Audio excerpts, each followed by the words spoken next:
everyone. Thank you again for tuning into my YouTube channel. Welcome to day 11 of reading through the Bible in a year. Before we get into the scriptures, you know the drill by now. Subscribe to the channel, turn on those notifications so you know what day we're on, what scriptures we're reading. Today we will be reading still from the book of Genesis, chapters 32 and 33. I will be reading this from the New Living Translation. So here we go with Genesis chapter 32. As Jacob started on his way again, angels of God came to meet him. When Jacob saw them, he exclaimed, "This is God's camp." So he named the place Mahanaim.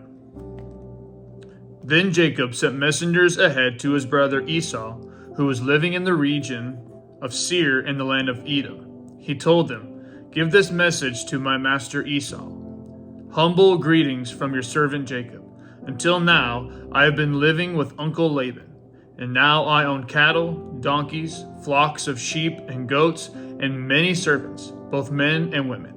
I have sent these messengers to inform my lord of my coming, hoping that you will be friendly to me." After delivering the message, the messengers returned to Jacob and reported, "We met your brother Esau, and he is already on his way to meet you, with an army of 400 men." Jacob was terrified at the news. He divided his household, along with the flocks and herds and camels, into two groups. He thought, if Esau meets one group and attacks it, perhaps the other group can escape. Then Jacob prayed, "O God of my grandfather Abraham, and God of my father Isaac, O Lord, you told me, return to your own land and to your relatives, and you promised me, I will treat you kindly. I am not worthy of all the unfailing love and faithfulness you have shown to me, your servant.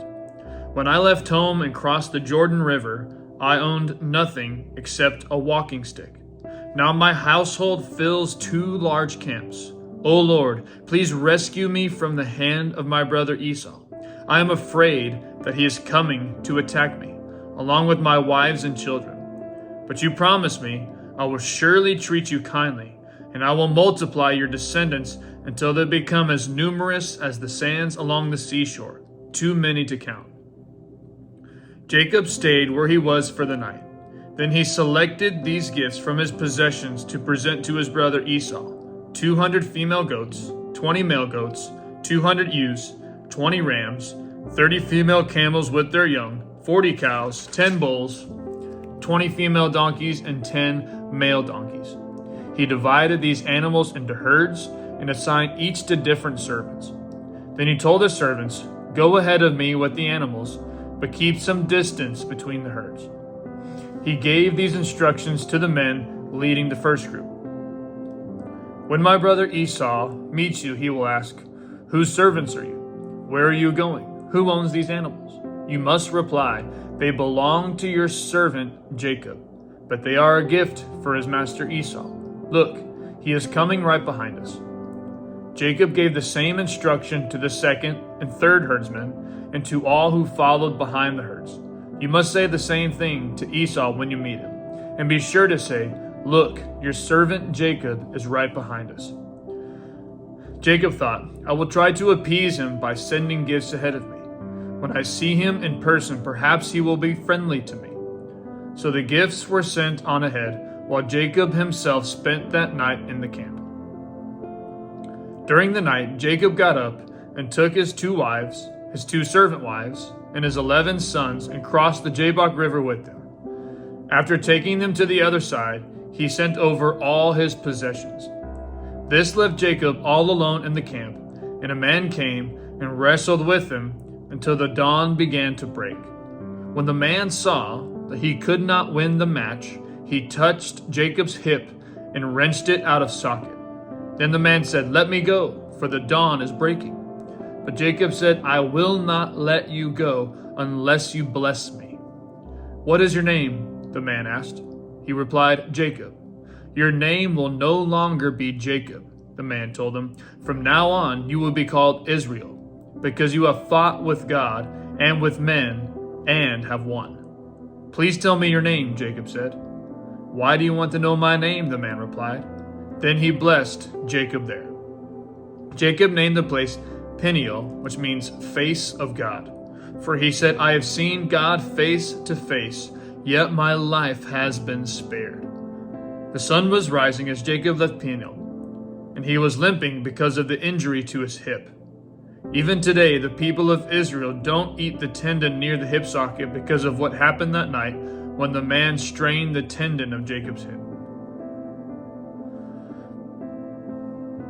Then Jacob Genesis chapter 33. Then Jacob looked up and saw Esau coming with his 400 men. So he divided the children among Leah, Rachel, and his 2 servant wives.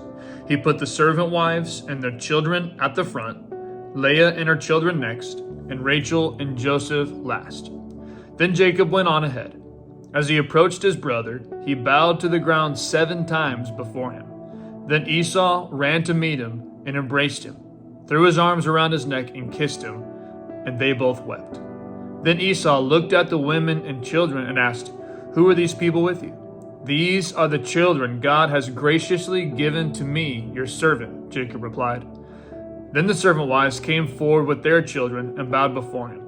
Next came Leah with her children, and they bowed before him. Finally, Joseph and Rachel came forward and bowed before him. "And what were all the flocks and herds I met as I came?" Esau asked.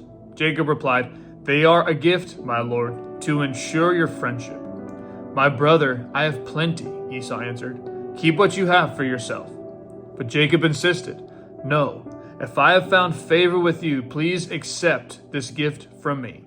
And what a relief to see your friendly smile. It is like seeing the face of God. Please take this gift I have brought you, for God has been very gracious to me. I have more than enough." And because Jacob insisted, Esau finally accepted the gift. "Well," Esau said, "let's be going. I will lead the way." But Jacob replied, "You can see, my lord, that some of the children are very young, and the flocks and herds have their young too. If they are driven too hard, even for one day, all the animals could die. Please, my lord, go ahead of your servant. We will follow slowly at a pace that is comfortable for the livestock and the children. I will meet you at Seir." "All right, but at least let me assign some of my men to guide and protect you," Esau said. Jacob responded, "That's not necessary. It's enough that you receive me warmly, my lord." So Esau turned around and started back to Seir that same day. Jacob, on the other hand, traveled on to Succoth. There he built himself a house and made shelters for his livestock. That is why the place was named Succoth, which means shelters. Later, having traveled all the way from Padan Aram, Jacob arrived safely at the town of Shechem in the land of Canaan. There he set up camp outside the town.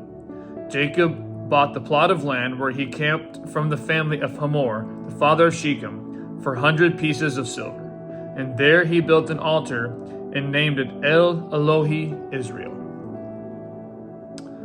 Thank you again for tuning in for today's reading. It was just 2 chapters today. We'll see you tomorrow for day 12. We're going to keep this thing going. Love you so much. God bless.